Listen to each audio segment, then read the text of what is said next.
Hello, beautiful people. So today's video is going to be called which police academy should I attend? This was an idea brought to my attention by one of my subscribers because he's trying to decide whether to put himself through the academy, the police academy, or wait until an agency puts him through. So he wanted me to discuss that as I have some direct knowledge about the whole entire process. So first off, let me just tell you that in California, you have two types of police academies. One is run by law enforcement agencies and focus on a lot of physical activity and high stress, a lot of them, etc. And then the other type of police academies are those run by college institutions, community colleges and universities. And so I often have students ask me which one should they do. So like in my case, I was applying to a bunch of law enforcement agencies when I was trying to become a police officer, and the common factor when they would turn me down would be that I didn't have a college degree and or I didn't have the police academy. So I borrowed money from my grandparents and put myself through a police academy located at a community college campus. And so most community colleges that have this will have you enroll in the course, and it's up to, I think, 18 units. And as you know from having read some of the stuff that is online, or maybe I told you in one of my videos, currently California community college education is free to students who are residents and are first-time users of the program. And so in this case, you might get all of your units, 18 units, paid for by the community college chancellor's office through the California Promise Grant. So I want to next talk to you about the pros and cons of each, right? So if you apply to a law enforcement agency and you have a college degree, of course your chances of getting hired are high, assuming you pass all the interviews and background investigation and medical exam, etc., right? That's the first point I want to make. The positives of them putting you through the academy are obviously that you're going to be getting paid every month while you are in the academy. And most police officers now are making $8,000-$9,000 a month. That's a good chunk of change. And so it's a positive thing to have, right?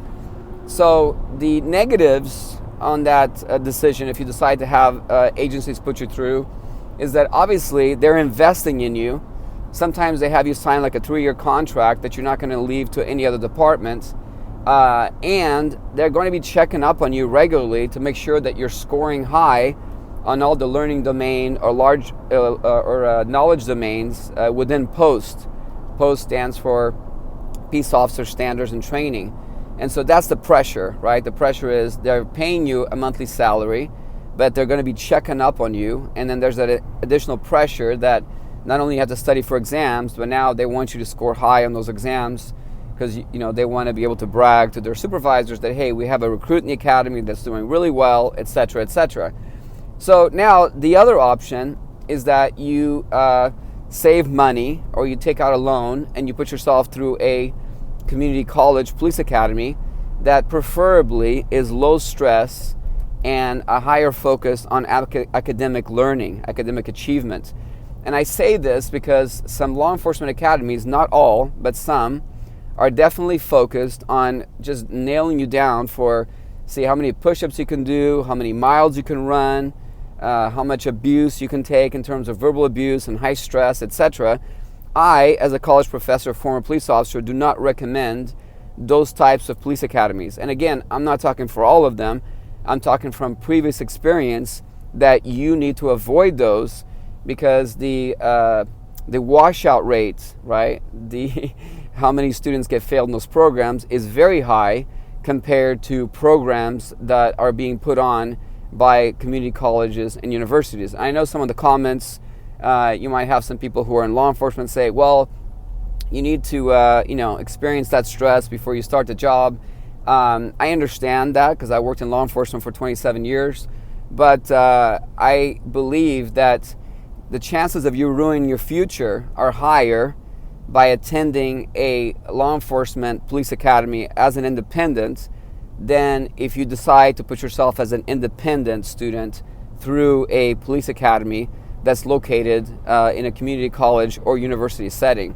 So anyway, what are the pros? The pros obviously are that you don't have that stress of the academy, of the city people or your agency people coming over and checking on you on a constant basis, like your parents checking up on you to making sure that you're doing your chores. You don't have that stress, right? The cons are that you're not getting paid while you're going through. And are there options for people who want to work while they're going through the academy? Yes, there is. San Joaquin Delta College in Stockton, California has an extended academy that I believe runs 10 or 11 months. And people in those programs are working full-time jobs, have families, etc. So that may be an option for some of you to check into a program that is extended. Now, the academy itself, you're looking at about 5.5 months. If you decide to attend it full-time and you're not working, or you're working part-time on the weekends. Most of the programs are Monday through Friday, Monday through Thursday, 10-hour days, weekends and holidays off. And so what do I recommend that you buy before you enter that program? You need to buy the California Legal Source Book, California Peace Officers Legal Source Book, sold through copware.com.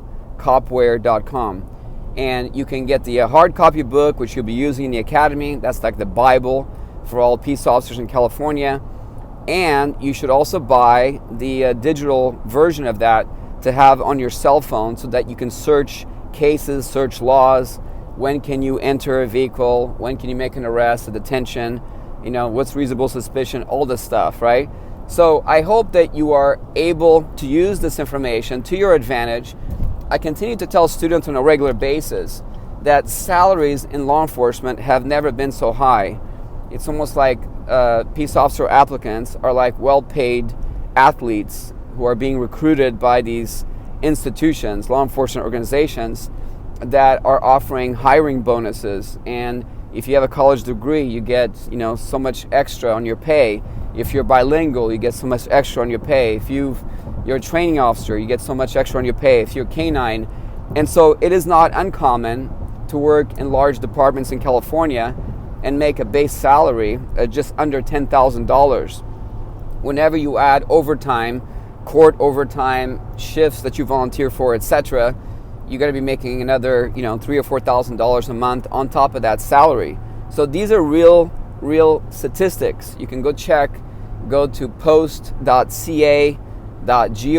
online. That's the main Post website. Click on hiring, and you'll see a alphabetical list of all the agencies that are currently hiring. Anywhere you see entry level, it means that they will put you through the academy. They'll pay you to go through the academy.